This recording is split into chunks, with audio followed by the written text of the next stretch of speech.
ಅವ್ರ ಹತ್ರ ವೀಸಾನೂ ಇರಲಿಲ್ಲ, ಪಾಸ್ಪೋರ್ಟೂ ಇರಲಿಲ್ಲ. ಅವ್ರ ಹತ್ರ ಇದ್ದಿದ್ದು ಜಸ್ಟ್ ಒಂದು ಭಾರತ ದೇಶದ ಒಂದು ಆಧಾರ್ ಕಾರ್ಡ್ ಇತ್ತು ಮತ್ತು ಒಂದು ಪ್ಯಾನ್ ಕಾರ್ಡ್ ಇತ್ತು. ಇದನ್ನು ನಾವು ನೋಡಿದ ಸಂದರ್ಭದಲ್ಲಿ ಅವರು ಅದನ್ನು ಒಬ್ಬ ಬಂದು ಆಲ್ಮೋಸ್ಟ್ 6 ವರ್ಷ ಆಗಿದೆ ಇಂಡಿಯಾಗೆ, ಇನ್ನೊಬ್ಬ ಬಂದು 12 ವರ್ಷ ಆಗಿದೆ.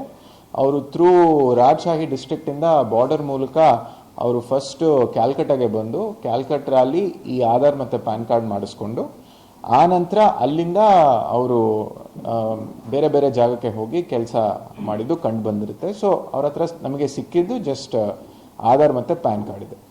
ಇಲ್ಲ, ಅವ್ರ ಹತ್ರ ಇದ್ದಿದ್ದು ಜಸ್ಟ್ ಬಟ್ಟೆ ಮತ್ತು ಅವ್ರದ್ದು ಮೊಬೈಲ್ ಫೋನ್ ಅಷ್ಟೇ. ಅವರು ಬೇಸಿಕ್ಲಿ ಲೇಬರರ್ಸ್ ಇದ್ದಾರೆ. ಅವರು ಸೆಂಟ್ರಿಂಗ್ ಕೆಲಸ, ಗೌಂಡಿ ಕೆಲಸ ಮತ್ತು ಈ ಥರ ಕನ್ಸ್ಟ್ರಕ್ಷನ್ ಆ್ಯಕ್ಟಿವಿಟಿಯಲ್ಲಿ ತೊಡಸ್ಕೊತಾರೆ. ಅವರು ಸ್ಕಿಲ್ಡ್ ಲೇಬರ್ ಅಲ್ಲ, ಅವರು ಅನ್ಸ್ಕಿಲ್ಡ್ ಲೇಬರ್ ಇದ್ದಾರೆ. ಈಗ ಬೇಸಿಕ್ಲಿ ಏನಾಗಿದೆ ಅಂತ ಹೇಳಿದರೆ, ಈ ಇಬ್ಬರೂ ಒಬ್ಬ ಬಂದು 6 ವರ್ಷ ಆಗಿದೆ, ಇನ್ನೊಬ್ಬ ಬಂದು 12 ವರ್ಷ ಆಗಿದೆ. ಇಲ್ಲ ಇಂಡಿಯಾಗೆ ಬಂದು. ಸೊ ಬೇಸಿಕ್ಲಿ ಏನಾಗಿದೆ ಅಂತ ಹೇಳಿದರೆ, ಇವರು ಫಸ್ಟು ಕ್ಯಾಲ್ಕಟಾಗೆ ಬರ್ತಾರೆ. ಕ್ಯಾಲ್ಕಟಾ ಆದಮೇಲೆ ಅಲ್ಲಿಂದ ನೆಕ್ಸ್ಟು ಅವ್ರಿಗೆ ಹೇಳ್ತಾರೆ ಬೆಂಗಳೂರು ಕಡೆ ಹೋದರೆ ಅಲ್ಲಿ ಆಪರ್ಚುನಿಟೀಸ್ ಜಾಸ್ತಿ ಸಿಗುತ್ತೆ ಅಂತ ಹೇಳಿ. ಸೊ ಬೆಂಗಳೂರಿಗೆ ಹೋಗ್ತಾರೆ, ಮಂಗಳೂರಿಗೆ ಹೋಗ್ತಾರೆ. ಆನಂತರ ನಾವು ಇಂಟ್ರಗೇಷನ್ ಮಾಡಿದ ಸಂದರ್ಭದಲ್ಲಿ ಅವರು ಗಂಗಾವತಿಗೆ ಹೋಗಿದ್ದಾರೆ, ಕೊಪ್ಪಳ್ಗೆ ಹೋಗಿದ್ದಾರೆ, ಕೊಪ್ಪಳಿಂದ ನೆಕ್ಸ್ಟು ಇಸ್ಲಾಂಪುರ್ಗೆ ಹೋಗಿದ್ದಾರೆ, ಇಸ್ಲಾಂಪುರಿಂದ ಗದಗೆ ಬಂದಿದ್ದಾರೆ, ಗದಗಲ್ಲಿ ಇದ್ದಾರೆ.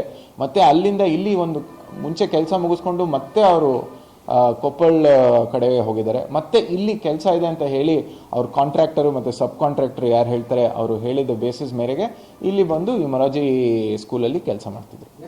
ಅವರು ನಾವು ಕ್ಯಾಲ್ಕಟಾದವ್ರು ಇದ್ದೀವಿ, ನಾವು ಇಂಡಿಯನ್ಸ್ ಇದ್ದೀವಿ ಅಂತ ಹೇಳಿ ನಮಗೆ ಮೊದಲಿಗೆ ಹೇಳ್ತಾರೆ. ಆನಂತರ ಇಂಟ್ರೋಗೇಷನ್ ಮಾಡಿದ್ಮೇಲೆ ನಮಗೆ ವಿಚಾರ ಗೊತ್ತಾಗುತ್ತೆ.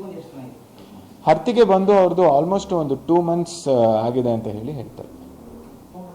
ಇದು ಬೇಸಿಕ್ಲಿ ಫಸ್ಟು ಕಾಂಟ್ರಾಕ್ಟರ್ ಇದ್ದಾರೆ, ಕಾಂಟ್ರಾಕ್ಟರ್ಗೆ ಸಬ್ ಕಾಂಟ್ರಾಕ್ಟರ್ ಇದ್ದಾರೆ. ಸಬ್ ಕಾಂಟ್ರಾಕ್ಟರ್ ಬಂದು ಅಣ್ಣಿಗೆರೆಯವರು ಆಗಿರ್ತಾರೆ, ಅವರು ತೊಗೊಂಡಿದ್ದಾರೆ.